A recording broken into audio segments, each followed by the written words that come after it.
नमस्कार, बहुत स्वागत है आपका। आप देख रहे हैं सबसे बड़ा अखाड़ा। मैं हूं आपके साथ शिल्पा तोमर। एक तरफ तो भारत आज राष्ट्रीय किसान दिवस मना रहा है, दूसरी तरफ देश का किसान सड़कों पर उतरा हुआ, सरकार की आंख में आंख डालकर अपना हक मांगता हुआ। सरकार कह रही है संशोधन पर मान जाइए, किसान कह रहा है संशोधन नहीं, कानून रद्द करवाकर ही दम लेंगे। 28 दिनों से मंथन जारी है। सरकार की कोशिश है हाथ बढ़ाने की, लेकिन सवाल ये कि क्या किसानों का हाथ वापस हल तक जाएगा या डायलॉग के अभाव में डेडलॉक पर मसला अटक जाएगा? क्या किसानों की चुनी हुई सरकार सुनेगी किसानों के मन की बात? इस डेडलॉक की चाबी आखिरकार किसके पास? आज करेंगे इसी पर चर्चा। और इन परिस्थितियों को देखते हुए तमाम सवाल खड़े हो रहे हैं। मसलन कैसे खत्म होगा किसानों का ये आंदोलन? 28 दिन आंदोलन को हो चुके हैं। तकरार के बीच कैसे निकलेगा आखिरकार बीच का रास्ता? कानून रद्द करने की मांग पर अन्नदाता क्यों अड़े हुए हैं? क्यों आखिर संशोधन की बात पर वो सामने आकर समाधान करने के लिए तैयार नजर नहीं आ रहे? क्यों बार बार सिर्फ एक ही बात कह रहे हैं कि या तो कानून वापस लो या फिर हम बातचीत करने के लिए भी तैयार नहीं? क्योंकि आज भी सरकार का वार्ता प्रस्ताव किसानों की तरफ से ठुकरा दिया गया। और एक और अहम सवाल, कानून में संशोधन क्यों नहीं चाहते आखिरकार किसान? इन्हीं तमाम मुद्दों पर करेंगे बातचीत। हमारे साथ पूरा खास पैनल इस समय जुड़ा हुआ है। बीजेपी प्रवक्ता नवीन श्रीवास्तव हमारे साथ जुड़ चुके हैं, बहुत स्वागत है सर आपका। कांग्रेस प्रवक्ता साधना भारती जी हमारे साथ जुड़ी हुई है, बहुत स्वागत है मैम आपका। सपा प्रवक्ता जूही सिंह और बीकेयू प्रवक्ता आलोक वर्मा भी हमारे साथ मौजूद है। आप सभी मेहमानों का सबसे पहले तो बहुत बहुत स्वागत करती हूँ। नवीन श्रीवास्तव, चर्चा की शुरुआत आपके साथ। आज किसान दिवस है। चौधरी चरण सिंह जो कि देश के पूर्व प्रधानमंत्री रह चुके हैं, जो कि किसानों के सबसे बड़े हितैषी माने जाते हैं, किसानों के सबसे बड़े नेता के रूप में उन्हें याद किया जाता है। आज उनकी जन्म जयंती का मौका भी है। ऐसे में आप जरा ये बताएं, चौधरी चरण सिंह जी कहा करते थे कि सरकार को किसान बनकर सोचना चाहिए। क्या आप लोग किसान बनकर सोच रहे हैं? क्योंकि ठंड में खुले आसमान के नीचे पिछले 28 दिनों से किसान बैठे हुए हैं। नवीन जी।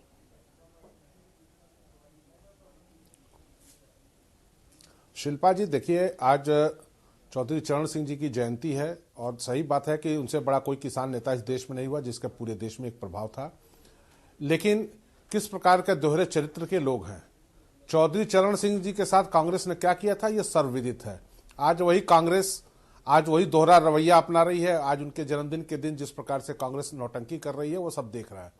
रही बात किसानों की, 2014 में केंद्र माननीय नरेंद्र मोदी के नेतृत्व की भाजपा सरकार बनने के बाद हमने सर्वोच्च प्राथमिकता में किसानों को लिया। किसानों के हितों के लिए जो स्वामीनाथन कमेटी की रिपोर्ट थी उसको लागू करना हो, एमएसपी बढ़ानी हो, न्यूनतम कोटेड यूरिया हो, किसान सम्मान निधि हो, और सामान्यतः गांव में किसानों को जिस प्रकार से आर्थिक समस्याओं का सामना करना पड़ता था अपने इलाज के लिए, अपने मकान बनाने के लिए, आयुष्मान योजना हो या प्रधानमंत्री आवास योजना हो, इस प्रकार की विभिन्न योजनाओं के माध्यम से हमने किसानों की स्थिति सुधारने का लगातार प्रयास किया, जो हमने अपने संकल्प में।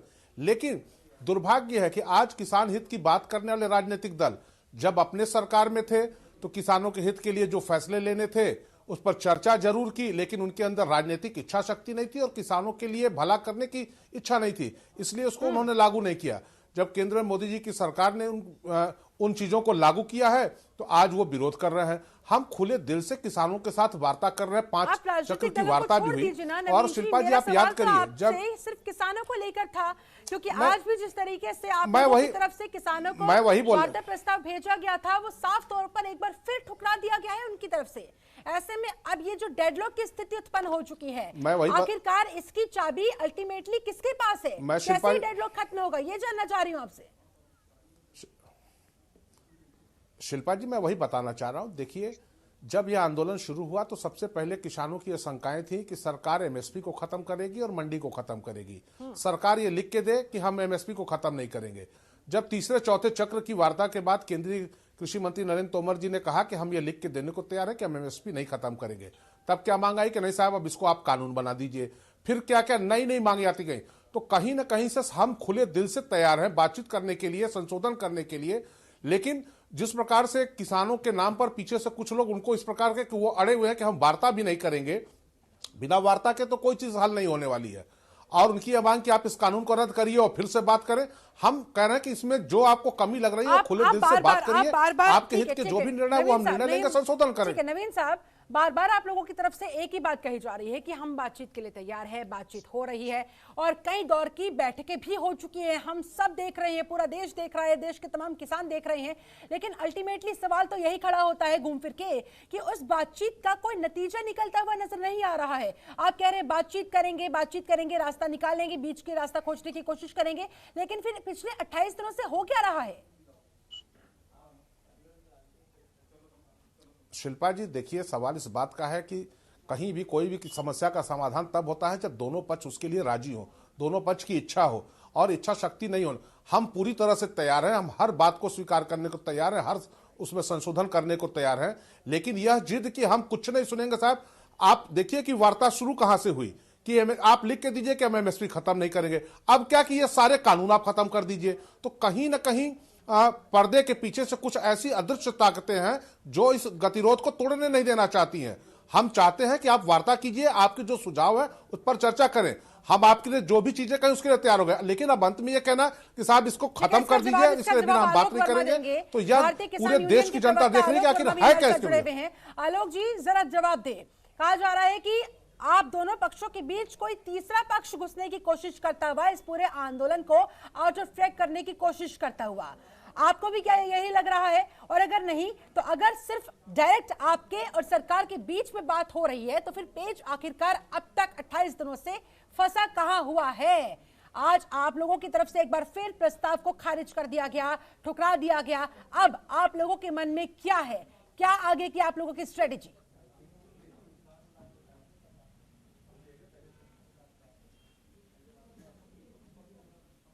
आलोक जी, लगता है संपर्क हमारा हो नहीं पाया है। आलोक वर्मा जी से दोबारा संपर्क साधने की कोशिश करेंगे। साधना भारती हमारे साथ, कांग्रेस प्रवक्ता लगातार। ठीक है मैम, मैं आप ही के पास आ रही हूँ। आपको क्या लग रही है जो सरकार और किसानों के बीच डेडलॉक की स्थिति हम लोग देख रहे हैं, कैसे इस डेडलॉक को खत्म किया जा सकता है? क्या कुछ समाधान इस समस्या का नजर आ रहा है? देखिए, सबसे पहले तो मैं राष्ट्रीय किसान दिवस पर बधाई देती हूँ देश की जनता को आपके चैनल के माध्यम से जी। और दूसरी बात मैं जवाब देना चाहूंगी भाजपा के प्रवक्ता जो यहाँ पर बैठे हुए हैं, कांग्रेस की राष्ट्रीय प्रवक्ता होने के नाते बड़ी जिम्मेदारी से ये बात मैं उनसे कहूंगी कि आप ये बात कई बार कई नेताओं को लेकर कहते हैं, तो हमारी कांग्रेस पार्टी तो वो पार्टी है, जब नेहरू जी प्रधानमंत्री बने, भारत के प्रथम प्रधानमंत्री जब हुए, तब उन्होंने आपके जिन्होंने जनसंघ की स्थापना की उनको हमने अपने मंत्रिमंडल में शामिल किया। तो हमारे लिए कोई भी व्यक्ति मायने रखता है, हम पार्टी पद आपकी तरफ पूंजीपतियों को सब कुछ देने का काम नहीं करते। दूसरी बात ये, आप बार बार कह रहे हैं कि कांग्रेस नौटंकी कर रही है। अरे आप कांग्रेस को नौटंकी कह दीजिए, क्योंकि जब भी मैं ये कहती हूँ कि मैं कांग्रेस की राष्ट्रीय प्रवक्ता होने के साथ साथ खुद भी किसान परिवार की बेटी हूँ। मैं 5 साल की उम्र में खुद सेंटर जोन पर गिरफ्तारी दे चुकी हूँ 1999 में किसानों के समर्थन में। तो ये कहते हैं ये कहां से किसान की बेटी है? अरे भाई, मैं पूंजीपति की बेटी होती तो कहती पूंजीपति क्यों, मैं हूँ किसान की बेटी, और उस नाते उनकी पीड़ा को बहुत अच्छे से समझ सकती हूँ। देखिए, 28 दिन हो गए किसानों को बैठे हुए, और इस कड़कती सर्दी में 28 किसान शहीद हो गए।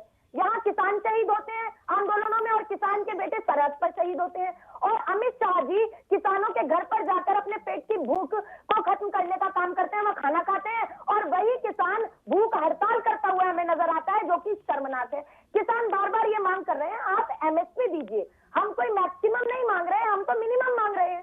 आप मैक्सिमम देने की बात मत कीजिए, आप मिनिमम ही दे दीजिए, लेकिन आप देना नहीं चाहते। तो मैं पूछना चाहती हूँ, देखिए, सब्र और सहने की भी सीमा होती है, और बांध टूटता धीरजता तक अति होती है, और अति परिवर्तन होता। लेकिन साधना जी जरा ये बताइए कि अगर दोनों ही पक्ष अपने अपने रुख पर अड़ जाएंगे तो फिर क्या आपको लगता है कोई ऐसा बीच का रास्ता निकल पाना संभव है?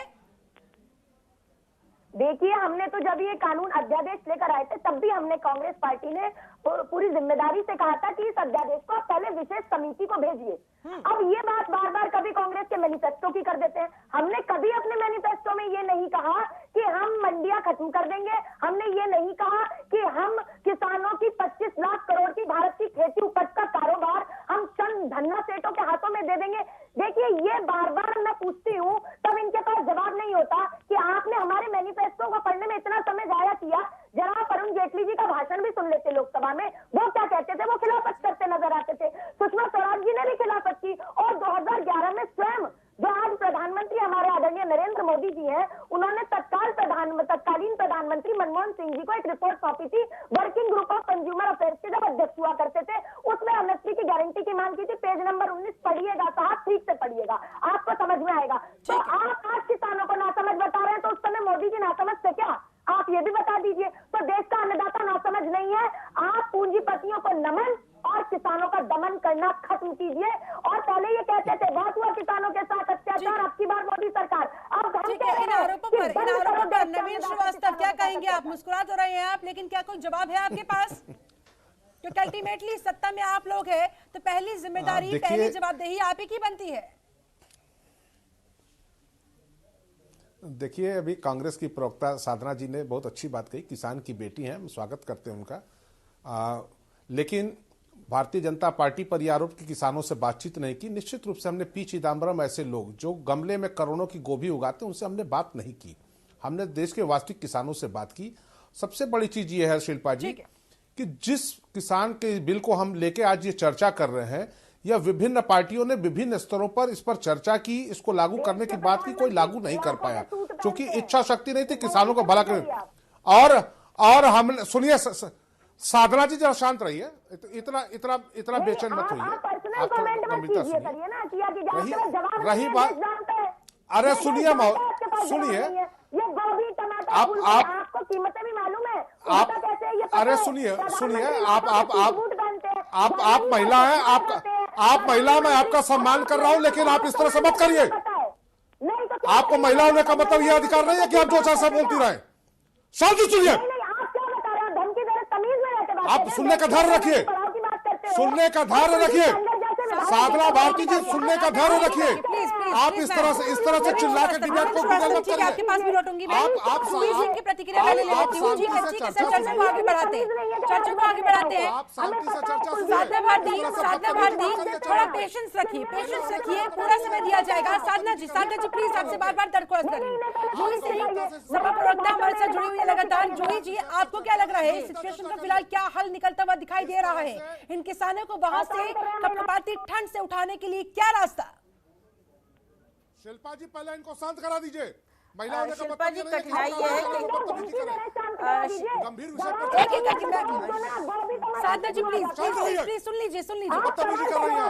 जिससे सवाल पूछा जाए प्लीज आपसे दरख्वास्त है, सिर्फ वही इंसान जवाब दे, तभी चर्चा आगे बढ़ाई जा सकती है, तभी आप लोगों की बात दर्शकों तक पहुंच सकती है। को बोलने दीजिए, शांत हो जाइए। जूही सिंह को बोलने दीजिए, बदतमीजी मत करिए चैनल पे। साधना जी प्लीज। कहाँ से बैठा लेते हैं लोग ऐसे बेवकूफ लोगों को? शब्दों की मर्यादा का ध्यान रखिए। आप दोनों से मेरी दरख्वास्त है, शब्दों की मर्यादा का ध्यान रखिए। आप एक नेशनल टेलीविजन सेट में बैठे हैं, आप इस प्लेटफॉर्म पर बैठे हैं, लोग आपको देख रहे हैं। साधना जी, नवीन जी, आप दोनों से दरख्वास्त है, सर ऐसे चर्चा आगे नहीं बढ़ पाएगी। आप दोनों सभ्य इंसान हैं, आप दोनों, कम से कम आप लोग तो समझिए। जूही सिंह, आपसे जिस बात पूछा गया उसका जवाब दे। जूही जी, शिल्पा जी, जी, साधना मैडम प्लीज, जी, शिल्पा जी बोलिए। कहाँ से पकड़ लिया? शिल्पा जी, कठिनाई ये है कि जब से ये अध्यादेश आया है, नवीन भाई इस तरह से आपस में पर्सनल अटैक करके हमारा समय, अपना समय, दर्शकों का समय, जनता का समय, किसान की बात है। हाँ, किसान की बातें। मैं पीसीआर से रिक्वेस्ट करूंगी प्लीज दोनों को म्यूट किया जाए प्लीज। जूही जी अपनी बात रखें जी, बोलिए जूही जी। शिल्पा जी, कठिनाई ये है कि जब से ये अध्यादेश कृषि के आए हैं तब से किसान इसका विरोध कर रहे हैं। हाँ। और बार बार विरोध क्यों है ये भी बताया जा रहा है।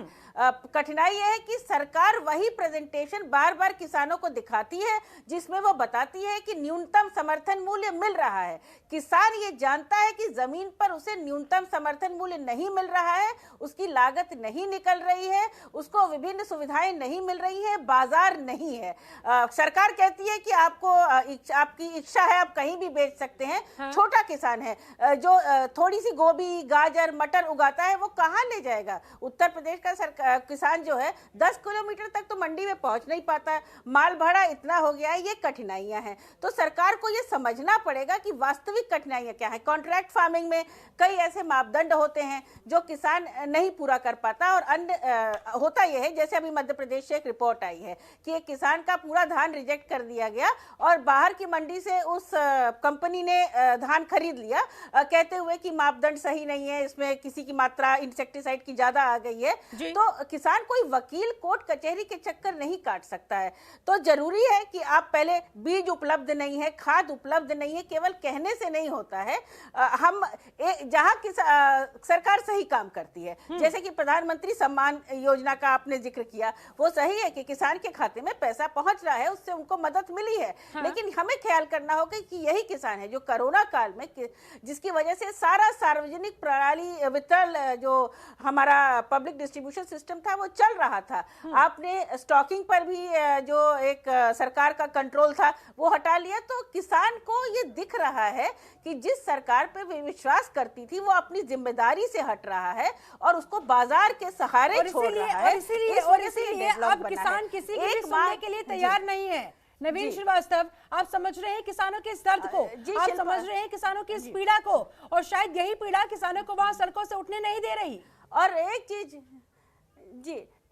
एक चीज और शिल्पा जी, शुरू से नवीन भाई को मैं बता दूं, किसान एक ही मांग कर रहा है, वो प्रथम वार्ता से लेकर अब तक कि न्यूनतम समर्थन मूल्य को हमारा कानूनी राइट बना दीजिए। आप ये लिखकर नहीं देने के लिए तैयार है, आप कह रहे हैं कि वो तो चल रहा है, वो तो उपलब्ध है, जो कि गलत बात है। तो जरूरी है कि नीति आयोग के चक्कर में कम कर पड़े और वास्तविकता को देखें, तब कठिनाई सॉल्व हो जाएगी। जी ठीक है नवीन जी। देखिए जूही जी, आपने बहुत अच्छा विषय किया, बहुत गंभीरता से आपने उठाया। देखिए आप सारे लोग प्रबुद्ध लोग हैं, बुद्धिजीवी हैं, चैनल के पास अपना पीसीआर है। आप इसको एक बार फिर से देख लीजिए। जब यह आंदोलन शुरू हुआ तो सबसे पहले किसान भाइयों की मांग थी कि हमें शंका है कि इस माध्यम से आप एमएसपी खत्म करेंगे, मंडी खत्म करेंगे। सरकार का यह कहना था कि हमने मंडी के दायरे को असीमित कर दिया। और अर्थशास्त्र जो लोग भी थोड़ा बहुत जानते होंगे वो जानते हैं किसी वस्तु के जितने अधिक खरीदार होंगे उसको उतनी अच्छी कीमत मिलेगी। हमने पूरे देश को एक मंडी के रूप में करने का प्रयास किया। रही ये बात थी कि एमएसपी को खत्म करने की, तो हमने यह लिख के देने को हम तैयार थे कि एमएसपी हम खत्म नहीं करेंगे। लेकिन सवाल इस बात का है कि एमएसपी नहीं खत्म करेंगे, इसको लिख के दे दीजिए से चलती हुई यह बात यहाँ कहाँ आ गई कि आप इसको कानून बना दीजिए। देश में एमएसपी 55 साल से लागू है, कभी किसी ने कानून नहीं बनाया। और साधना जी पहले आप बताएं, आपको क्या लग रहा है, क्या दिक्कत? देखिए दिक्कत यहाँ पर है कि हिंदुस्तान में 86% किसान ऐसा है जिसके पास की 5 एकड़ से भी कम भूमि है। अब जिसके पास 5 एकड़ से कम भूमि है वो आप बताइए फसल को लेकर एक जगह से दूसरी जगह ले जाएगा, उसका ट्रांसपोर्टेशन का पैसा कहाँ से लाएगा? दूसरी बात, ये भंडारण का इन्होंने असीमित कर दिया है, स्टॉक लिमिट खत्म कर दी है।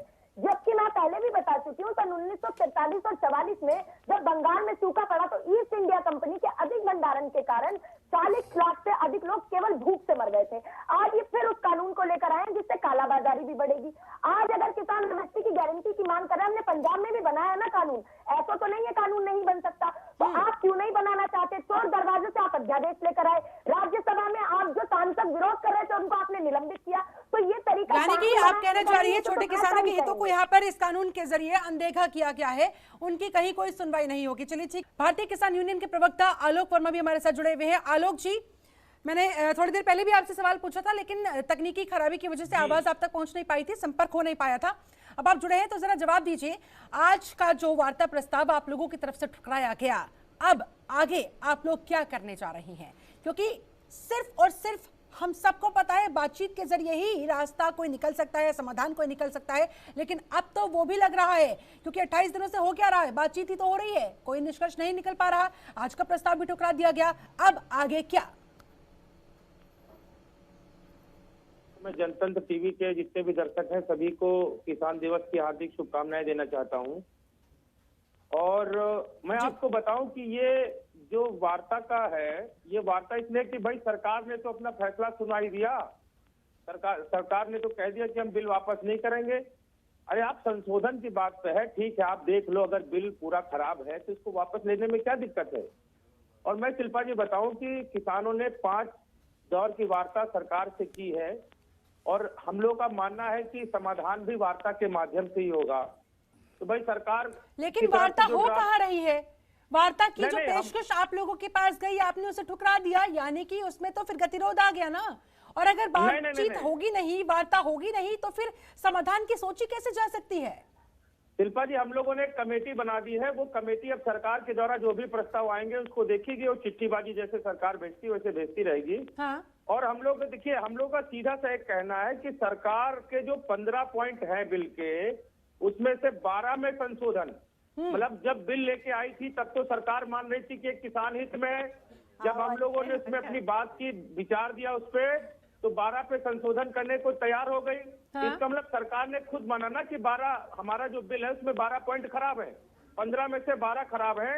तो हम लोग ये कह रहे हैं कि आप इस बिल को रोक दीजिए अभी। लेकिन एक बुजुर्ग मजलूम किसान जो वहां पर सड़क पर बैठा है, उसे ये बात समझ में नहीं आ रही है। कहीं ना कहीं अब तो ये लग रहा है कि मानो दोनों पक्षों की तरफ से, किसान संगठनों की तरफ से, सरकार की तरफ से एक तरीके से एक माइंड गेम खेला जा रहा है, और इस माइंड गेम में पिस रहा है वो गरीब मजलूम किसान जो सड़कों पर कपकपा रहा है।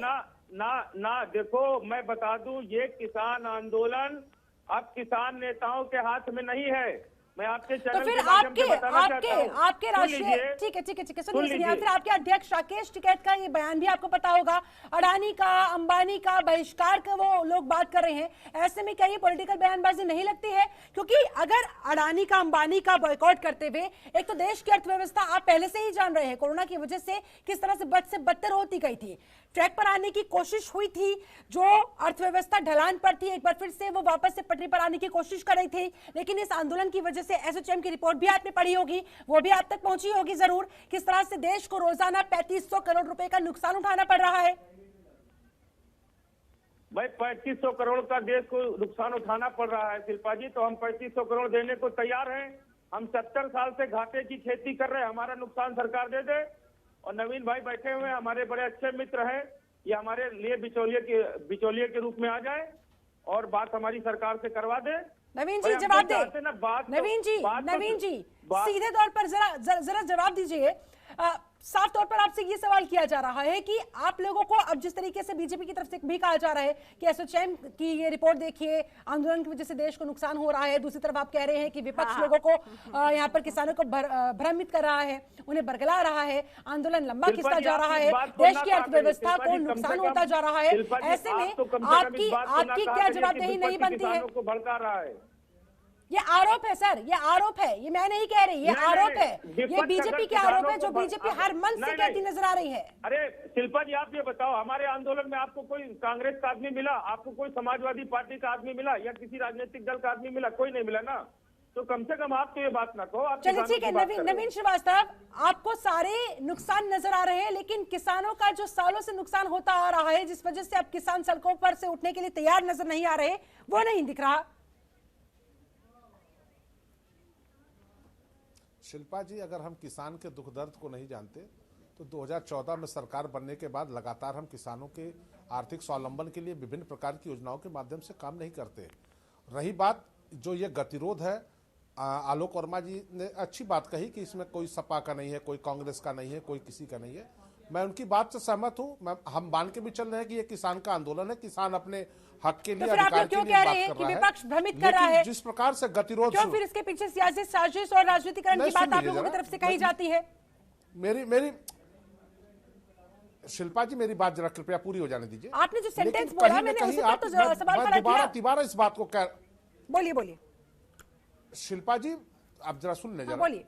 मैं ये कह रहा हूं, मैंने कई बार इस बात को कहा कि जब ये आंदोलन शुरू हुआ तो शुरुआत किस बिंदु से हुई? शुरुआत में सिर्फ ये थी कि सरकार एमएसपी खत्म नहीं करेगी, ये लिख के दे दे। लेकिन अब आ गया कि फिर इसको कानून बना दीजिए, अब क्या कि इस कानून को ही रद्द कर दीजिए। तो ये चीजें जो हैं कहीं ना कहीं इस बात को प्रदर्शित करती हैं कि किसान को आगे करके कहीं ना कहीं कोई ऐसी ताकतें हैं जो इस बात का समाधान नहीं करना चाहती हैं, अपनी खोई हुई राजनीतिक जमीन को तलाशना चाहती हैं। हम खुले दिल से पहले दिन भी तैयार थे, आज भी तैयार हैं। हम एमएसपी नहीं खत्म करेंगे, लिख के भी देने को तैयार है। और अगर ये इतनी छोटी सी अर्थशास्त्र किसी को नहीं पता है, नवीन भैया, और नहीं सो एक मिनट आलोक जी, अभी आलोक जी एक मिनट आलोक जी, आपकी बात सुनूंगा।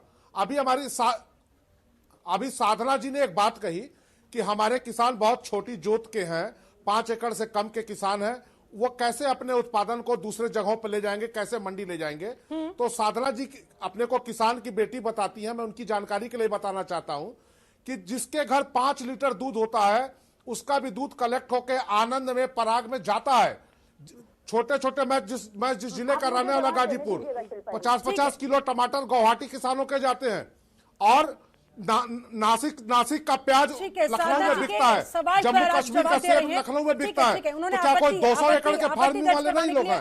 हम किसान को उसके उत्पादों का हम एक बड़ी मंडी देना चाहते हैं, इसलिए चीजें हैं। ठीक है, इनकी बात बहुत देर से पूरी हो रही है, हो गई। बोलिए। देखिए, मैं बहुत आदर पूर्वक एक तो ये कहूंगी कि अगर ये किसी महिला का सम्मान कर रहे हैं तो उस पर एहसान नहीं कर रहे हैं। भारतीय संस्कृति और सभ्यता है कि हमारे यहाँ एक महिला को एक देवी के रूप में देखा जाता है। पॉइंट पर आइए जल्दी से।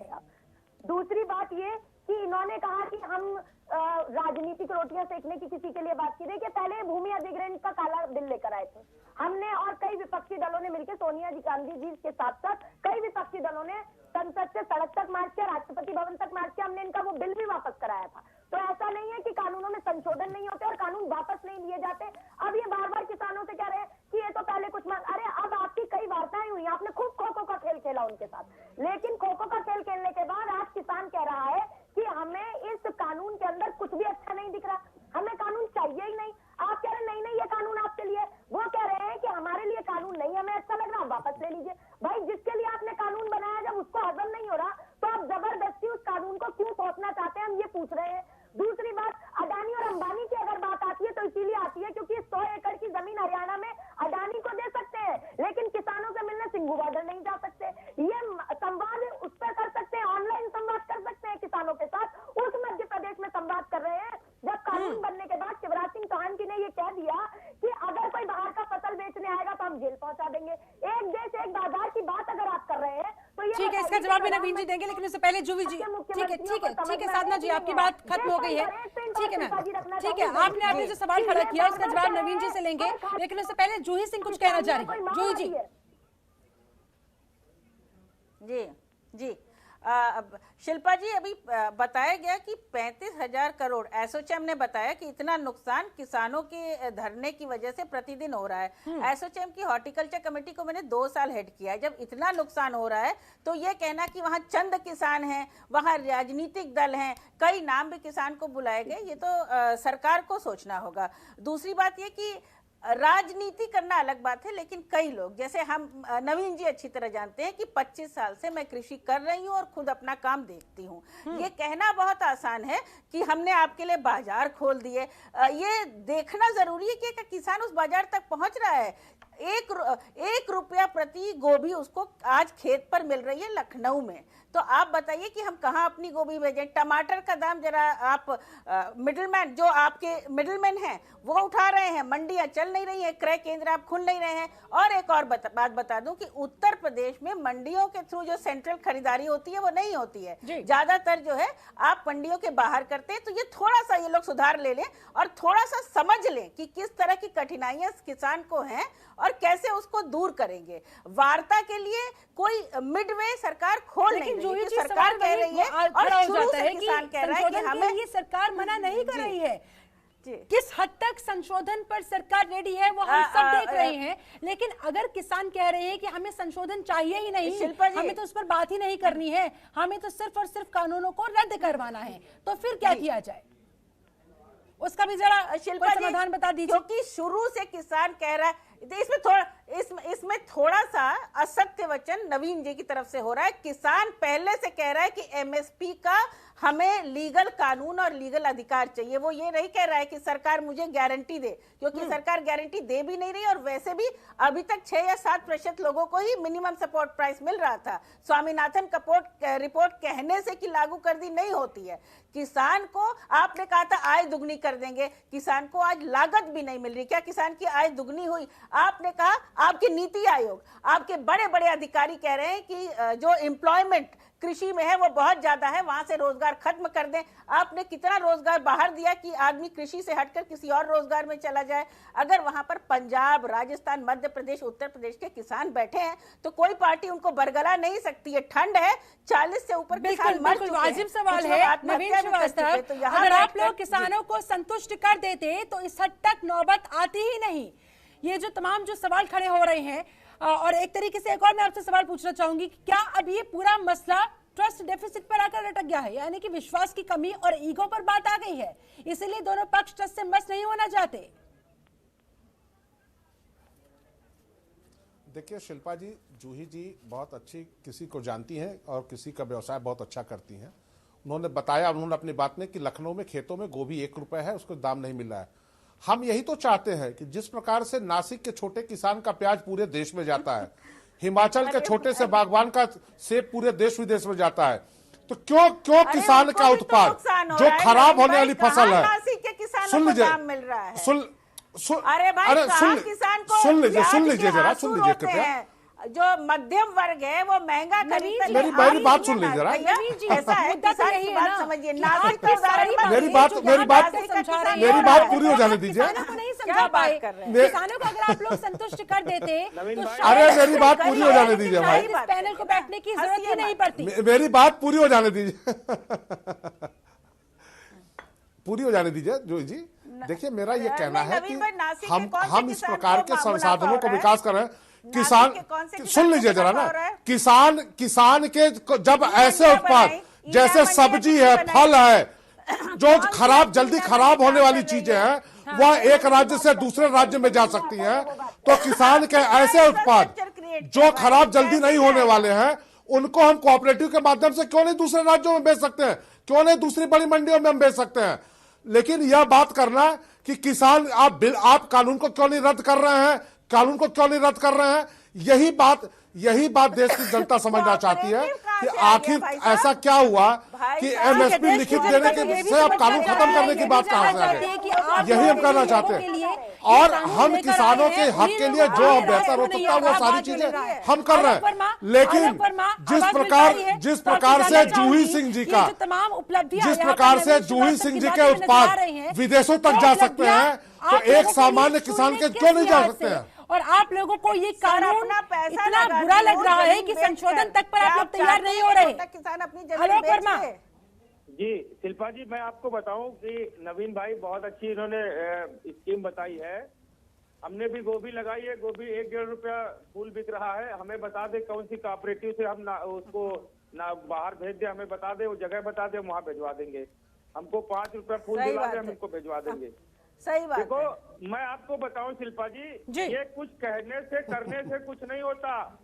1868 का धान 800-900 में बिक रहा है और 12 करने से ही होता है आलोक जी, करने से ही होता है, करने का प्रयास करना पड़ेगा, ऐसा नहीं होगा।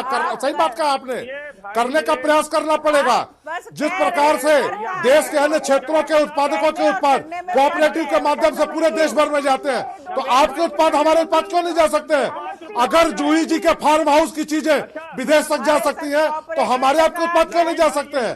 यह हमको प्रयास करना पड़ेगा और हम इसी प्रकार के इंफ्रास्ट्रक्चर को डेवलप कर रहे हैं। हम इस प्रकार के वेयर हाउस, हम इस प्रकार के कोल्ड स्टोरेज, हम इस प्रकार के ट्रेनें, हम इस प्रकार की यातायात की व्यवस्था कर रहे हैं कि किसान अपने उत्पाद को अच्छी तरीके से ले जा। सुनिए, जिस इंफ्रास्ट्रक्चर को डेवलप करते हुए किसानों के हित की आप बात कर रहे हैं, उसी स्ट्रक्चर को किसान यहाँ पर सिरे से नकार रहा है। साधना भारती, आपसे मैं ये जानना चाहूंगी कि जिस तरीके से अब कांग्रेस किसानों के समर्थन में थाली बजाओ ताली बजाओ कार्यक्रम के आयोजन की बात कह रही है, इससे आप इस किसान आंदोलन को कितना योगदान देना चाहते हैं और इन किसानों को क्या लगता है आपको कितना इससे हेल्प मिल पाएगी और इन किसानों को कैसे वापस उठाया जा सकेगा? जी, पहले तो मैं भाजपा के प्रवक्ता ने अभी गोभी की बात की, लगातार गोभी पर चर्चा हो रही है, तो मैं पहले मुजफ्फरपुर हम किसानों के हित के लिए लगातार प्रयास कर रहे हैं, हम खुले दिल दिमाग से प्रयास कर रहे हैं। लेकिन सवाल इस बात का है कि वह कांग्रेस पार्टी जिसने चौधरी चरण सिंह को किस प्रकार से सत्ता से बेदखल किया था, आज वो चौधरी चरण सिंह जी के जन्मदिन को किसान दिवस के रूप में जो नौटंकी कर रही है कांग्रेस, उसको भी देश की जनता देख रही है। कांग्रेस का यही दोहरा चरित्र है। कांग्रेस जब विपक्ष में रहती है तब तो कहती है कि हम ये लागू करेंगे, जब सत्ता में आती है तो कुछ नहीं करती है। 2006 में जब स्वामीनाथन कमेटी की रिपोर्ट आ गई तो 2014 तक कांग्रेस क्यों दबा के रखी रही? इसका कांग्रेस के पास कोई जवाब नहीं है। कांग्रेस को इस बात का जवाब देना पड़ेगा कि स्वामीनाथन कमेटी की रिपोर्ट को क्यों ठंडे बस्ते में रखे। हम किसानों के हित के लिए लगातार प्रयास कर रहे हैं और हमारे बहुआयामी प्रयास है कि किसान के उत्पाद, चाहे वो फल हो, चाहे सब्जी हो, चाहे दूध हो, चाहे कोई भी चीज हो, उसको हम सही तरीके से उसको बाजार दें, सही प्रकार से उसको दाम दें। हम जो ठीक है, आपने विपक्ष पर जो सवाल खड़े किए जरा उसका जवाब भी लेने की हिम्मत रखिए। साधना भारती, कंप्लीट योरसेल्फ। जी, पहली बात मैं बता दूं, हम तो तैयार है लेकिन वो सुनने को तैयार होता है। अगर बीच में बोल के डाइवर्ट एंड रूल का फॉर्मूला मतलब नहीं, भाजपा काम शुरू से करती आई है। दूसरी बात ये, आप सीधी बात है, मुजफ्फरपुर के अंदर 1 रुपए किलो गोभी जिस किसान की बिक रही थी, उसने अपनी गोभी बेचने से ये समझा कि उसे नष्ट कर दिया जाए। उसको उसने नष्ट कर दिया क्योंकि उसने कहा मेरी लागत तक नहीं निकल रही तो मैं ऐसी गोभी बेच के करूंगा क्या। और ये स्वामीनाथन आयोग की रिपोर्ट जो लागू करने की बात करते हैं, क्या इन्होंने C2+50% के फॉर्मूले के साथ लागू किया? कुछ नहीं हुआ। सिर्फ इनकी बातें थाली बजाओ, तो हमने इन्हीं से सीखा है, थाली बजाओ, घंटी बजाओ, फूल बरसाओ, यही चीजें। लेकिन ये सब बजाने से किसानों की स्थिति कैसे बदल जाएगी? क्यों इतना झूठ बोल रही है आपसे? क्यों झूठ बोल रही है? 2006 से 2014 तक आप सरकार में थी, 8 साल तक, और स्वामीनाथन कमेटी की रिपोर्ट को आप ठंडे बस्ते में रखे रहे। आप क्या बात करेंगी? और चौधरी चरण सिंह का नाम भी आपके जबान पे कैसे आ रहा है? जिस किसान नेता की राजनीतिक रूप से आपने बेदखल कर दिया, उनके जन्मदिन पर आप नौटंकी कर रही है, थाली बजा रही है। जिस चौधरी चरण सिंह जी को जीते जी आपने सम्मान नहीं दिया, वो चौधरी चरण सिंह जी क्या बात कर रही है?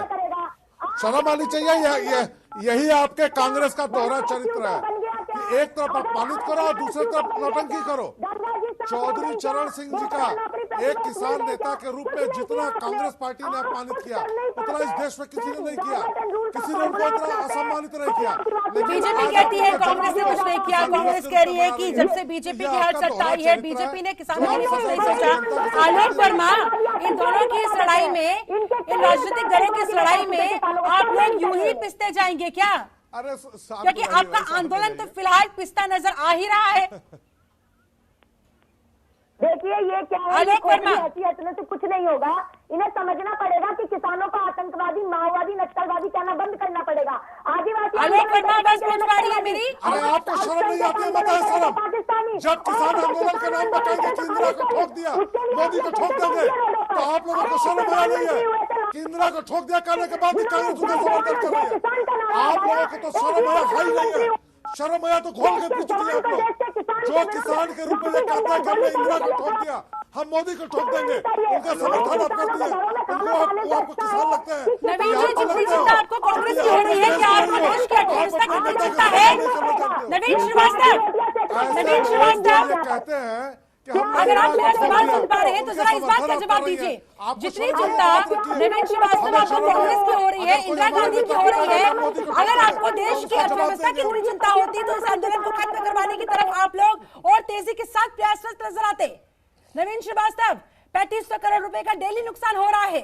आप लोग सत्ता में हैं, आप लोगों की पहली जिम्मेदारी, क्या आप लोग नहीं समझ रहे कि ये जो एफएमसीजी की वजह से, जो फूड चेन की सप्लाई के रुक जाने की वजह से नुकसान देश उठा रहा है, अल्टीमेटली आप लोग फिर कर क्या रहे हैं? जवाब तो आप ही से मांगा जाएगा ना। किसान तो 28 दिनों से बैठे ही हैं, लेकिन आप लोगों ने उठाने के लिए क्या किया है? बातचीत के अलावा क्या प्रयास कर रहे हैं?